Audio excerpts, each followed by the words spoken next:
that's going to result in what we expect to issue as clean, unmodified opinions, both on the financial statements and the report on compliance in accordance with investment guidelines. The financial statements were prepared in accordance with generally accepted accounting principles and audited in accordance with generally accepted auditing standards and governmental auditing standards. As part of an audit with governmental auditing standards, we do report on internal control in accordance with government auditing standards. We do not provide an opinion on internal control. However, we do include certain tests of internal control such that if we were to find any evidence of potential material weakness or significant deficiency, they would be reported. No such items were found or reported in this report.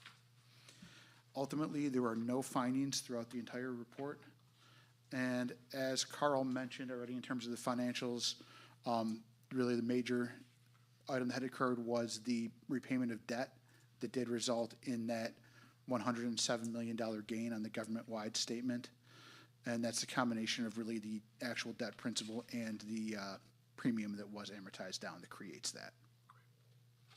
So there's not a whole lot more to go through in the actual financials unless you have actual questions. The financials, no, just for the record, the board has received them in advance and had the opportunity to review them, so would have questions if they had any. It's not that we're considering them for the first time this evening. Okay. No? No. All yours. All right. Is there anything you? Well, I guess, your draft. So we do have a draft report to the board as well. I will run through, and that's the only other item. Do that, please. We expect to issue a draft report, a final report to the board as well.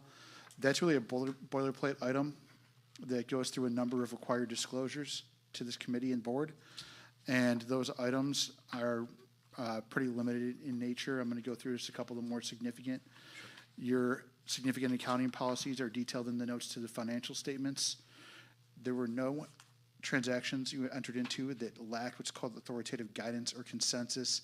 Basically means you have the policies in place for the types of transactions you are doing, and those policies are in accordance with generally accepted accounting principles. So nothing had to be applied by analogy or some string thread or long exhaustive memos? Right, yes. Everything was provided with significant evidence. The performance of any financial statement does include some amount of accounting estimates to be made. Those estimates are subject to future market factors and other indicators. We reviewed those estimates and found them to be reasonable and well supported. We will be receiving a management representation letter at the close of this audit. We expect to do so in the next day or two and issue the final product upon your approval and the inclusion of that letter. So those are really the major points from that item as well. Does the board have to approve the audit and the financials as you put together? We do, yeah. We have a resolution actually in the package for that. Yes. I have two questions for you. Your letter alludes to it and you alluded to it in your comments, but was there any point during the audit where because management did not provide you with either an answer or sufficient data that you had to alter or modify your audit procedures? Not at all. Your management team does a great job in providing us everything. Should there be anything, we would go back with an additional question. Even additional questions or additional requests beyond the initial upload was really pretty minimal. And nothing in your experience with management makes you less inclined to take their signatures on a rep letter or required you to modify the representation letter itself? Not at all. Again, evidence is provided for everything that we ask. Not surprised, but I'd like to ask it for the record when we have a meeting. I'm just curious. Do you audit other governmental agencies, and have you found problems with some of their work or most of them clean audits? So we do, as a firm, audit a very, very large number of governments. I think it's more than 800 entities that issue government auditing standards reports, more than 250 municipal governments, really a significant number across the state. And there's a range of opinions given. We've certainly had multiple opinions that do have some amount of exception in them. We've had findings both in single audits as well as in the financial reports or in the government auditing standards internal control report. It's pretty common to have some issue, but there are also a very large number that have no such issue. You're certainly amongst those that have no such issue. We're not a client that requires extensive retention discussions at your firm in terms of... No, you are not. Okay. Is NIFA the best? Don't answer that question. I'm not going to get into that. Any questions else for the... No. Any reason for us to have an executive session with you? I do not believe so. As you know, you're always welcome to request such a session either now or at any other time. Sure, and I will tell you, as our firm policy, if we had any issue during the audit, we'd be bringing it to you before tonight. Great. Well, thank you. If there's no further questions for the firm, we have behind us at tab 2 a resolution to give us the committee authority to submit the audit to the directors. Would somebody care to make that I'll motion? move. It's been made. I'll second. It's been made and seconded. All in favor, please say aye. Aye. I say aye as well. That resolution passes, and we will repeat this in summary at the full board meeting when the resolution is considered by the full board. Carl, you want to run us through the items at tab 3, or is that from John? The various other reports. Yes, as a result of the audit, once it's complete, we are required to file with the Authority and Budget Office our annual report, as well as, certain policies and that are included in the annual report. So with that, and with the acceptance of the financial statements, we're requesting permission to submit the annual report to the Authority Budget Office. And once again, we've had the opportunity to review these in advance and appreciate that. Is there anybody who has I'll any move. questions for Carl? It's been made. Second? I'll second. It's been made and seconded. All in favor, please say aye. Aye. I say aye as well. Mo, as well? Yep. I guess you made the motion. So that is 3-0. The motion is passed, and that resolution is authorized as well. And we have a further resolution at tab 4 regarding the approval of the annual reapproval, actually, of whatever amendments we've made to our investment guidelines. Of which there were none. So the only thing that's changed between last year's investment guidelines and this year's would be the date of readoption of Yes. tonight. Yes. And I guess I should ask a question, are we at all concerned that we have to modify, or have the investment policies been modified to consider the kinds of investments that might be problematic, such as in crypto or anything esoteric like that? Or I know we've got limitations that I think Right. require us to be AAA or government grade or. We have limitations. At the balance sheet date, our investments were all were in approved investments, be they Treasury notes or Fannie Mae, which is another government, Considered a which is GSE. another approved investment by the Got it. investment guidelines. Thank And you. we've invested in nothing different since the balance sheet date. Okay. So we have one more resolution then at tab 4, which is to authorize that, commitment to the investment guidelines. Would somebody like to make that motion? So moved. Made and seconded, all in favor? Aye. I vote aye as well. That resolution passes. And now, Carl, there's one other item, which is the annual internal controls review. That's a discussion. That's correct. item. It's a discussion item, and it's a status report of NYFA's internal controls, which are to be presented each year. In it, we note the steps taken to support our system of internal controls during the prior year. As a result of the steps we took last year, we at the staff level are satisfied that our system of internal controls is effective in safeguarding assets that pass through our control and in detecting any errors in a timely fashion. I note that we continue updating our policies and procedures as needed in our ongoing effort to improve our internal controls. The purpose of this report is to inform you of the status of our internal controls, and no action is required on your part. Can I answer any questions? I would only observe that this refers to the last year's audit having gone well, and we just know that this year's audit also just finished well, so you could add that to your consideration. And any other questions or comments for Carl? Nope. And there's no action for us to take on that item, other than to move to adjourn if the body would so care to do. So moved. It's been made. Second. All in favor, aye? Aye. I vote aye as well. The committee's adjourned. Mr. Chairman, the meeting is yours. Thank you. Thank Carl, I just want to mention to the board the great work that our staff, in particular Carl, did in getting all this stuff together on an early and timely basis. I've only been here for my second time, I guess, a couple of years. I remember when I talked to John about coming here, he talked to the staff, we all talked about getting some of this stuff done earlier. And from what John tells me, our staff, and particularly Carl, did a tremendous job in pulling all this together and getting it done on a timely basis. So I want to thank you, Carl. I sent you an email, but I wanted to thank you publicly for all the work that you put in. This takes a lot of work. It's an effort. And you did a great job, and I thank the staff, you know, Martha and John and Connell. You all did a terrific, terrific job. I thank you. Thank you. I appreciate that. You're here. Okay. Sure. And thank you for coming to the auditors, making the trip. All right, now we have the regular meeting of NIFA. First of all, I'll take a roll call. Marcg present. Richard Kessel present. Chris Wright, present. Charo Esdrin present. All right, we do have a quorum. I do want to note for the record that Lester Petracca could not be here this evening. He's got some medical issues that he's dealing with, and he wishes he was here, but he sends his regards to everyone. First item is approval of the minutes of the directors' meeting on January 29th, 2026. First of all, do I hear a motion? Made. Chris, seconded? Second. Seconded by Charo. Are there any changes, omissions, corrections to those minutes? Seeing none, all those in favor indicate by saying aye. Aye. All those opposed? Any abstentions? Okay, that minute's passed.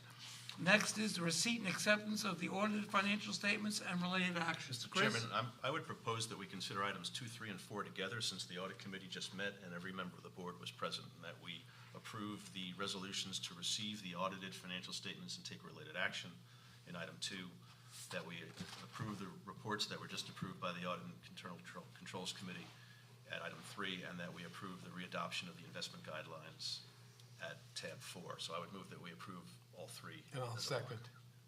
It's been seconded. Any comments? All those in favor indicate by saying aye. Aye. Any opposed? Any abstention? Okay, adoption of amended procurement contract guidelines and the taking of related actions. Mr. Chairman, I'm going to take on items 5, 6, and 7. You want to mention what they are? Yes. The first one is the adoption of the amended procurement contract guidelines and the taking of related actions, as you previously stated. And the second one is readoption of the property disposition contract guidelines and the taking of related actions. And the seventh is the readoption of the NIFA Code of Ethics and the taking of related actions. All 3 of these items are items that the board needs to review on an annual basis and certify that they want to continue with them or make changes to them. As to the first one, the guidelines were reviewed and approved last year. The staff is recommending that amendments be made, are amended to conform to Section 2879 to provide the purchase of goods and services from small business concerns, sellers of goods or technology that are recycled or manufactured, or contractors certified as minority or women-owned business enterprises in the amount to exceed $500,000 without formal competitive process. This is an item that we're asking to be added to our guidelines to be in conformance with state law. On item 7, the guidelines have been reviewed annually. The staff is recommending no new changes are recommended for this year and readoption of the guidelines that were adopted last year. As item 8, the same, the staff is recommending no new changes to be recommended. That's item 7. Excuse me, item 8 is, sorry, item 7, yes. Pending Okay. questions. Are there any questions for John? No questions. Okay, seeing none, do I have a motion to adopt those 3 resolutions? I'll make the motion. All right, Charo, I'll second it. All those in favor indicate by saying aye. Aye. Aye. All opposed? Any abstentions? Okay, the motion's carried. Next is the approval and selection of EPR Group to provide operational audit services. John, you want to, Connell's going to address that? Okay.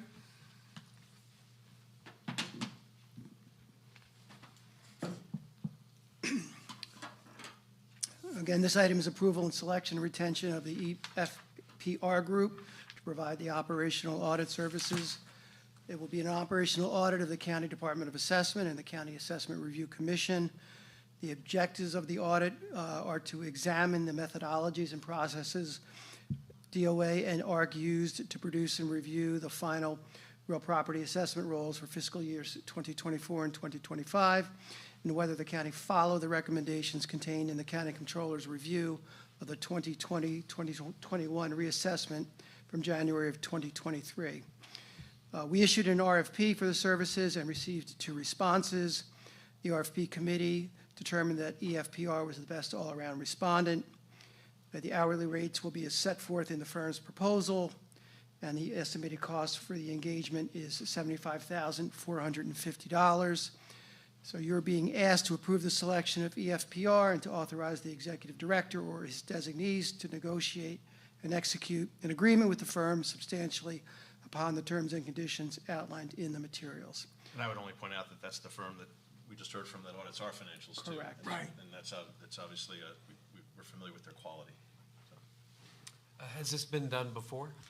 Not of assessment, but we just finished up relatively recently the audit of the county attorney's office by a different firm.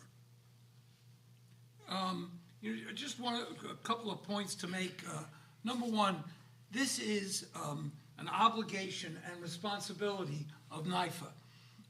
This is not something that we're doing because it's a political decision to do, and you can just imagine, I won't go into it, that I've been contacted by a number of people, top people, who feel that this was a political move. I think that, so one thing to point out is that it's not. This is our obligation. Frankly, from my perspective, it's something we probably should have done last year, but put it off for political reasons because the county executive was running for re-election. I think it's completely appropriate to do now. I would, Connell, urge you and John, as you speak to the auditors, to make sure that they contact the county controller's office, who did contact me. Elaine Phillips contacted me directly. We had a good talk. They've done an audit and some work about the assessment. She has found some valuable things that may be valuable to our auditors. So I would ask that you direct the auditors to contact the controller's office to talk to them about this. What about the timing of this thing? What are you guys looking at? The firm proposed to start in May, and then they would be done late summer, early fall, by the end of September. We're hoping maybe we could start the process a little earlier than that, getting it approved today. But it's about a 5-month process. And I would also encourage them, as they look for sources of helpful information, to think about some of the groups that have formed around, advocacy or advisory to homeowners about how to deal with their assessment, right? They may find some good information from the buyer or user community that might be helpful. Mm-hmm. And the other thing is, that maybe you're referring to it a little bit, Chris, is, the industry that's grown up around, getting people to sign up to lower their assessments is just taken off like crazy. And I use it, and a lot of people use it, and I think that has to be part of this look too. Is there some incentive, to keep the rolls frozen so that these companies make a profit, then they give a good contribution to public officials? I think that's something that they really need to look at and explore. And I appreciate if they did that as well. All right. I will move that we approve their retention. Okay, I'll second it. Any other discussion?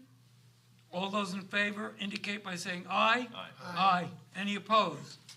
Any abstentions? Okay. Next, we've got several contracts from the Nassau Healthcare Corporation contract. Martha, you're going to handle those? Yes.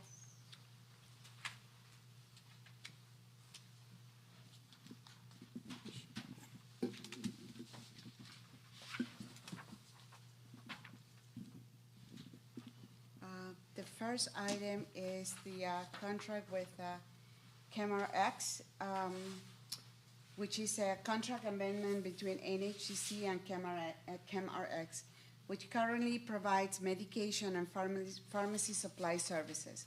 The vendor was originally contracted in 2016, and since then, NHCC has amended the contract multiple times until its value, including the amendment to be approved today, totals approximately $9.4 million. The amendment to be approved today by the directors is valued at approximately $1,000,000, it's really $960,000. Additionally, there are 5 prior amendments that were previously approved at the staff and chairman level, totaling approximately $6.3 million. That's part of the 9.4 that I mentioned before, which require ratification from the NIFA directors.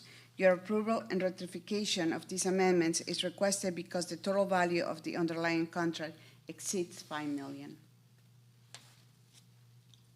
My only question, Mr. Chairman, from Martha, is any view of, I'm assuming the quality of service is considered satisfactory or better, or they wouldn't be re-engaging them? Yes, yes. And the board should know that Tom Stokes, who is the new CEO over at Numic, contacted me. One thing that I'm very happy about is that we've developed a great relationship with the new management team and the new board over there. And Tom and I talk at least once, if not twice a week, and he calls me about contracts. We talk about contracts, and the cooperation that I've been getting from Numic and from Tom is just stupendous. I mean, night and day between what we faced last year, a year ago, and what we're facing today. And I think that, you know, the new management team over there is doing a terrific job. They've got to put a lot together. They've got a lot of work to do. I think their board, not as good as our board, of course, we know that, but I think, you know, and I give the governor credit, you know, for stepping in and to get the legislation passed for a state takeover of the hospital. I think it's working out fine from a financial perspective and from an operational perspective. It's got a lot of work to do. It's not going to happen overnight. It's going to take years, but the turnaround has begun and the future is bright. All right, do I hear a motion? I'll move. Okay, I'll second. okay. All those in favor indicate by saying aye. Aye. Aye. Any opposed? Any abstentions? The motion carries. Item 10, which is Health Resources Optimization LLC. These are 3 contract amendments between NHCC and Health Resources Optimization, which currently provides services for medical, clinical denials, and rebilling to insurance companies within the Revenue Cycle Department. The amendment adds funding to fiscal year 2024, adds a full term of a year for fiscal year 2025, and funds in the full year term for 2026. The total amount of these 3 amendments to be approved is approximately $4.1 million. Additionally, we're asking the directors to ratify a previous approval in the amount of $1.5 million. Combined with the amendments, the amount to be approved adds to approximately $5.6 million. Okay, first do I hear a motion to adopt? To adopt. Moved. Okay, Chris moves, I'll Cheryl second. seconded. Is there any questions for Martha or any discussion of the contracts? No. Hearing none, all those in favor indicate by saying aye. Aye. Aye. Any opposed? Any abstentions? Okay, white glove. The next item is white gloves. The vendor provides temporary nursing and medical staffing to both A. Holly Patterson and the Nassau University Medical Center, or NOMEC as we know it, right? We are requesting approval of 2 amendments which total approximately $8.2 million. The term for the amendment for A. Holly Patterson is through December 31, 2026, and for NUMIC is through July 31, 2026. That's right. And so what's the total value? It's 8.2. The two together is 8.2. If I recall correctly, we've considered and approved prior contracts for White Glove as well. Yes, absolutely. We've done it with the prior administration, and I believe at the beginning of 2025 also. So there's a record of satisfactory service there too. Yes. Yes, but I also believe that the hospital has indicated that they're trying to reduce the amount of supplemental staffing that they use. In the last 6 months, Do you want to, Yeah. come up? Yeah, sorry. Otherwise, the very large viewing public might. oh, you want me to? 6 million Yeah, no, people. go ahead, go ahead. Got like a 10 share. Name on the record. Oh, Dan Lindenberg, I'm the interim chief legal officer with Nassau Healthcare Corporation. To answer your question, about a year, at the beginning of last year, we were spending anywhere from $150,000 to $200,000 a week for white glove services. It's now down to in the range of $105,000 to $115,000 a week. And that's really truly through the efforts of our chief nursing officer, Rivka Mintz. Is that through insourcing people? It's mainly because we have a better perspective on the kind of the number of FTEs we need to properly service each of the departments. We've also done a better job of negotiating the hourly rates. I mean, the issue that we often face here is it's high turnover, low retention, and one huge benefit that White Glove offers is that the nurses come in already trained. So it requires 4 days of orientation versus 6 months of training, which is a huge save. Keep up the good work. Thank you. Thank you. Thank you. Is there any further discussion? I'll move. Okay, I'll second. okay. All those in favor indicate by saying aye. Aye. Any opposed? Any abstentions? Okay, White Glove passes. And now we have the Altera. Which John is gonna take I'm gonna- over. To show our cooperation between both the NHCC and NIFO, this morning, on March 23rd, 2026, NHCC submitted 2 contract amendments for Altera Digital Health to NIFO for approval. The first is for the term of 1 month beginning March 1st, 2026 through March 31st, 2026. And the NHCC Board of Directors authorized adding funds not to exceed $2 million.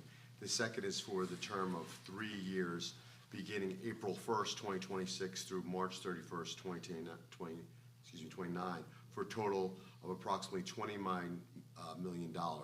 But the NHCC Board of Directors has only approved the first 2 years in an amount to not exceed $19 million. So tonight, you're being asked to authorize $21 million to get for until March 31st, 2028. The contract is for Altera Digital Health. It provides the digital medical records. I mean, obviously, this is a big contract. Do you want to come up, Dan, and ask any additional questions? And that is good service processing it in a day. It's Yeah. phenomenal. We had a heads up, but we did. We had to. So communication actually helps things, is what you're saying. In fact, they're here. They're here. Yeah, okay. You've met me. I'll let Chris. My name's Chris Balby. I'm the Chief Information Officer at the Medical Center. What was the question? If you remind me. I mean, I just asked you to come up here and maybe just to explain exactly what services so- they're providing. And So Altera EMR, sorry to interrupt you.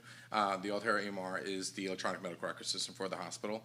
It handles your emergency medicine system, ambulatory care, and inpatient services, as well as radiology information system, pharmacy, laboratory systems, things like that. So it's the full electronic medical record for the It's hospital. all the medical records of a hospital, which is important. Exactly. And it's all digital? It's all digital, yes. And And I how- understand. Sorry, Go ahead. how long have they provided the service to the hospital? Since 2020. The last contract was through 20. Well, the last contract was through 2020, but I think they've had a relationship prior to that. They've evolved. So, but back in the day, it was I believe it was Eclipsys that became Allscripts that eventually was acquired by Altera. So it's probably about 17 years, if I'm not mistaken. The acquisition chain. And Yep. they're fully compliant with all HIPAA? They are. Obamacare rules? Yes. Okay.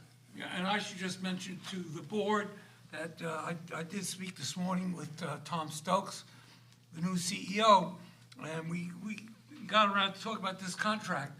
And their board has only approved the first 2 years, but the next meeting that their board has, they plan to put before the board a 3rd year, and if they do that, would then come to NIFA for our approval. So while this approval is for 2 years, it's hoped that the 3rd year will come to us after, but their board has to approve it before our board approves it. So, and again, it's part of the communication process.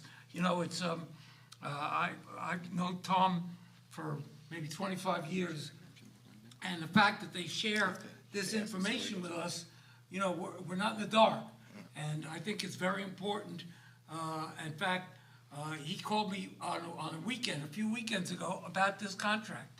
And I called John about it, and we worked on it very hard with you guys over at the medical center.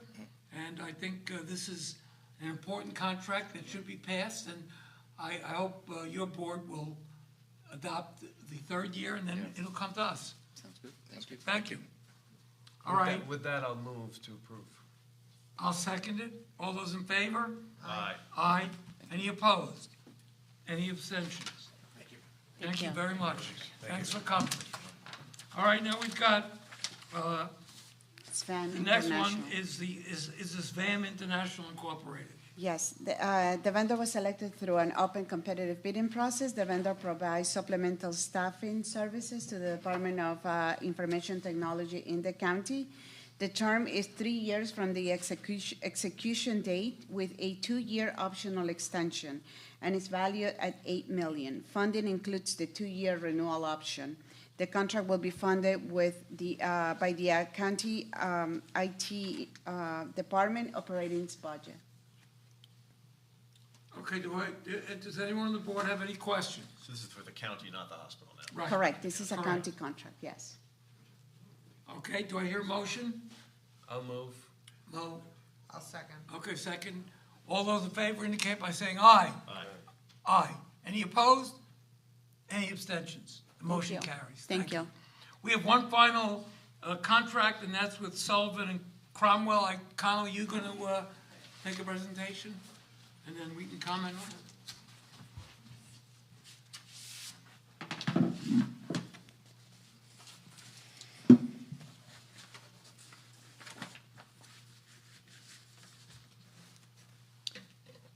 This item is consideration of the county's contract for Sullivan and Cromwell, and this is the NIFA 802-25, just for the record, because they do have a second contract.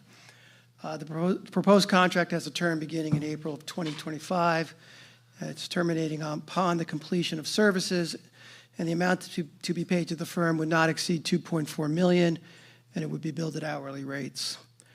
The contract states that the firm would provide services relating to state legislation enacted last May that amended the Nassau Healthcare Corporation's governing statute, including possible litigation challenging the law.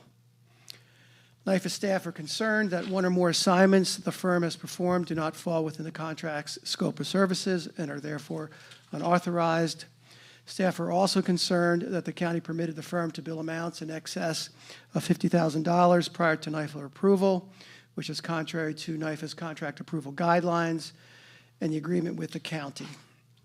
Such billings are therefore unauthorized without a waiver or approval from NIFA, which was not granted. Thus, any of these unauthorized expenditures would be inconsistent with the county's financial plan. The NIFA Act provides that NIFA shall, by order, disapprove any contract reviewed by it only upon adoption of a resolution determining that, in its judgment, the performance of such contract would be inconsistent with the financial plan, and upon such order, the county shall not enter into such contract. Regrettably, the county was unable to address NIFA's concerns sufficiently regarding this contract, and then declined to enter into any discussions to resolve the matter. NIFA staff therefore recommend disapproval of the contract due to the county's intention to pay unauthorized expenses on the contract, which would be inconsistent with the financial plan. I'm happy to address any questions you may have about the item. Let me make a couple of comments. First, if we decide to reject the contract, and I support rejecting the contract, it's a very rare occurrence on the part of NIFA. I think we've only rejected a couple of contracts since the control period was adopted. We have made every effort to engage the county in discussing how we may work this out so that everyone's happy. The staff has consistently and regularly contacted the county attorney's office to try to establish discussions and negotiations, and I have personally called top county officials to see if we can work this out. I've offered to sit down and negotiate. I've offered our staff to do so. And all I've gotten, basically, politely, is, let me get back to you, and they never do. I think that at some point, NIFA has to take a stand. And, you know, one of the problems that I have with this is that, you know, when Sullivan and Cromwell was hired, there was a very clear statement by the county that they were going to sue the state over the legislation that was adopted by the legislature in May, went into effect June 1st of last year, over the Nassau Healthcare Corporation. And despite threats and pronouncements, public pronouncements, they never did that. And by the way, I'm fine with that. I think the suit is a complete waste of money, and it goes against the will of the governor and the legislature. Having said that, from my perspective, one of the main tasks that this law firm was hired to do, they never did. That's sue the state and sue the governor over the legislation. You know, it's now almost the end of March of the following year. The statute has taken effect. A new board has been put in place. Management team has been put in place. And to me, they didn't do their job. There are other reasons, as Connell outlined in the report, including going over the scope of services in the contract, the fact that they didn't get a waiver from NIFA, and the fact that they have consistently refused to answer questions that have been submitted by NIFA, questions of which are just ordinary questions. Based on that, I'm recommending to the board, and I know our staff recommends, that they support the staff recommendation and reject the Sullivan and Cromwell contract. Mr. Chairman, it seems that doing so would probably be a good way for them to encourage them to maybe get back to us. And you know, as I've said, I've never, you know, I'm not an unreasonable person. And if the county comes in tomorrow and says, let's talk, we'll talk. We'd love to work this out. But we have a role to play. And under a control period, our role is to approve or disapprove contracts over $50,000.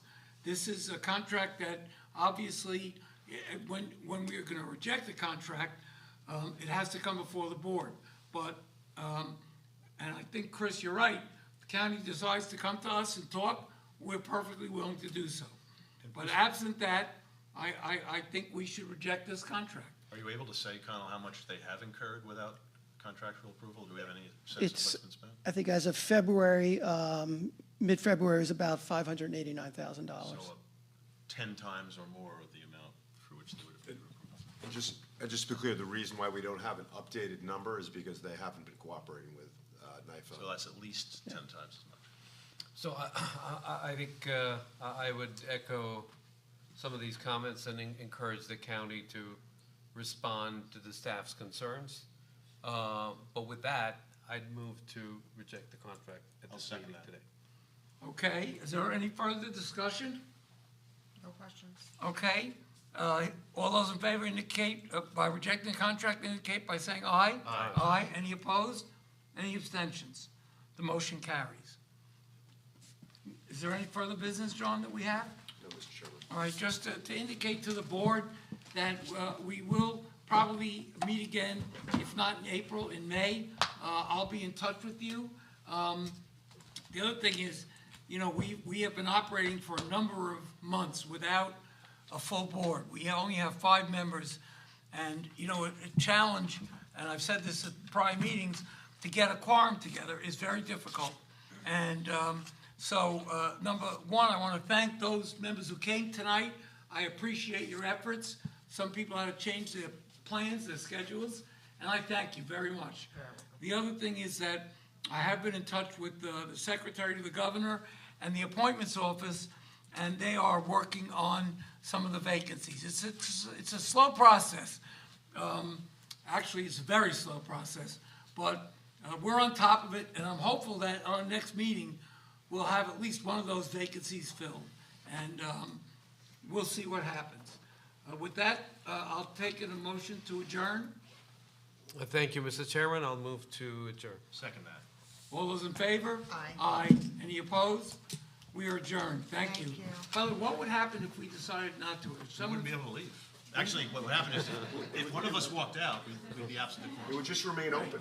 okay, We would adjourn John by would have to operation. stay here all night. okay. Do that at political. Just sleep on the table. People to walk out. Thank you. I'd love to. I can't win. Every